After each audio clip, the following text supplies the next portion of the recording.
নমস্কাৰ সকলোকে স্বাগতম জনাই মোৰ আজিৰ ভিডিঅ'টো আৰম্ভ কৰিছোঁ।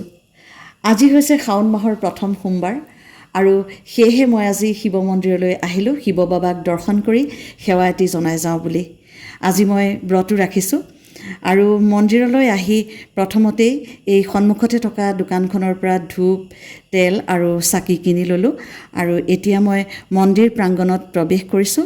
আজি বহুতো মানুহ আহিছে মন্দিৰলৈ, পৰিৱেশটো চাওকচোন।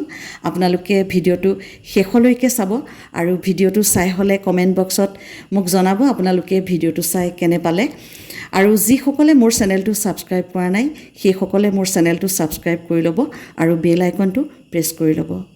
মই হৈছোঁ শিৱ ভক্ত আৰু সেইকাৰণেই মোৰ যেতিয়াই মন যায় তেতিয়াই মই শিৱ মন্দিৰলৈ আহোঁ আৰু আহি শিৱ বাবাৰ চৰণত মূৰ দুৱাই যাওঁ। সঁচাকৈয়ে খুব ভাল লাগে, এটা সাংঘাতিক শান্তি পোৱা যায় মন্দিৰলৈ আহিলে, এটা এনাৰ্জি পাওঁ, এটা এনাৰ্জি অনুভৱ কৰিব পাৰোঁ আৰু সেইকাৰণেই মই যেতিয়াই মন যায় তেতিয়াই মন্দিৰলৈ আহোঁ। আৰু এইভাগ মন্দিৰৰ আগতেও মই এটা ভিডিঅ' প্ৰস্তুত কৰি ৰাইজলৈ আগবঢ়াই দিছিলোঁ, হয়তো কিছু ব্যক্তিয়ে দেখিছে। আৰু এয়া চাওকচোন, ভক্তসকলে বাহিৰত মুখ হাত ধুই মন্দিৰৰ ভিতৰত প্ৰৱেশ কৰিছে। বৰ্তমান ময়ো মন্দিৰৰ ভিতৰলৈ প্ৰৱেশ কৰিছোঁ। আজি শাওণ মাহৰ প্ৰথম সোমবাৰ আৰু এই শাওণ মাহটোক হিন্দু ধৰ্মত পবিত্ৰ মাহ হিচাপে গণ্য কৰা হয়। এই শাওণ মাহতেই শিৱ বাবাই সমুদ্ৰ মন্থন কৰিছিলে আৰু হলাহল বিষ পান কৰিছিলে। বিষৰ পৰা উপশম কৰিবৰ কাৰণেই ভক্তসকলে এই শাওণ মাহতেই শিৱলিংগত পানী দিয়াৰ যি প্ৰথা, সেই প্ৰথা প্ৰচলিত হৈ আছে আৰু এনে কৰিলে ভক্তসকলে পুণ্য লাভ কৰে বুলি বিশ্বাস।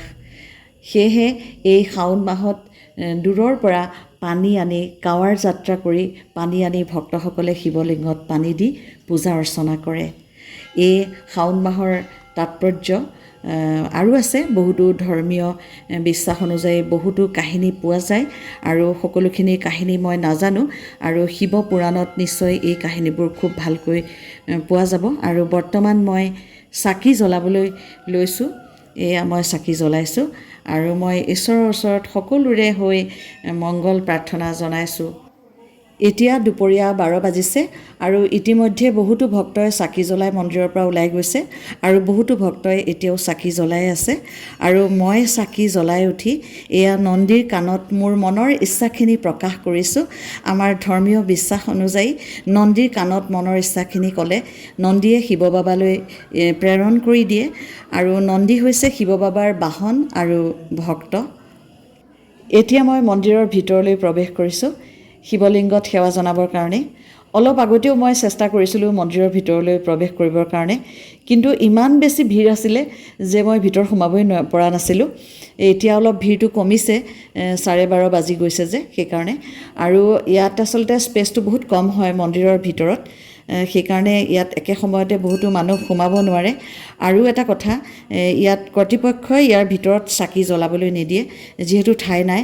আৰু ইয়াত এগছি মূল বন্তি জ্বলি থাকে আৰু সেই বন্তিগছি পূজাৰীগৰাকীয়ে নিজে জ্বলায় আৰু বেলেগ মানুহে শিৱলিংগত পানী, গাখীৰ বা বেলপাত, ফুল এইবিলাক দিব পাৰিব, অৰিহণা দিব পাৰিব, কিন্তু ইয়াত বন্তি জ্বলাব নোৱাৰিব। বন্তিসমূহ বাহিৰতে জ্বলাবলৈ দিয়ে। মন্দিৰৰ বাহিৰত যিখিনি মুকলি ঠাই আছে তাত তেখেতসকলে ব্যৱস্থা কৰি দিছে। আৰু এতিয়া মই মন্দিৰৰ ভিতৰৰ পৰা বাহিৰলৈ ওলাই আহিছোঁ। মোৰ সেৱা কৰি হৈছে ইতিমধ্যে। সঁচাকৈয়ে বৰ ভাল লাগিল মন্দিৰলৈ আহি সেৱা জনাই। আৰু এয়া চাওকচোন, বন্তি চাকিসমূহ জ্বলি আছে, ইমান ধুনীয়া লাগিছে। আৰু বৰ্তমান ভিৰ অলপ কমিছে আৰু এয়া গণেশ বাবাৰ প্ৰতিমূৰ্তি, এটা সেৱা জনাইছোঁ গণেশ বাবাৰ প্ৰতিমূৰ্তিত।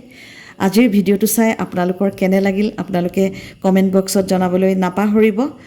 আজিলৈ মই আপোনালোকৰ পৰা বিদায় লৈছোঁ, পুনৰ লগ পোৱাৰ প্ৰতিশ্ৰুতিৰে। নমস্কাৰ।